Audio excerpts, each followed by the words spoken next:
Hey guys, Candida here, and this is the Kimilus timing candle warmer lamp, and it includes 2 bulbs. I have 1 bulb in the candle warmer now, and I have an extra so when that one runs out, I have a replacement. I was gifted this in exchange for my honest review, and I have to tell you, it has not disappointed. One of my favorite features is it has a timer. I am forgetful, and I will forget to blow out a candle, and then I get gone and I panic. This has eliminated that fear for me. So here we've got our on-off button.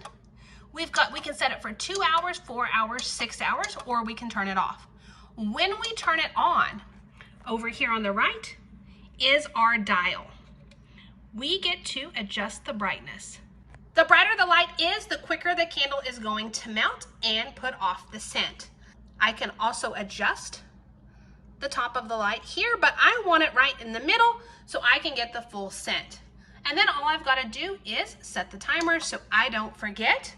The candle warmer works by melting the wax, so I don't have to worry about an open flame or smoke when blowing it out. I can simply change out my favorite candles as I see fit. So here I have a larger candle, but it will also hold the smaller candles.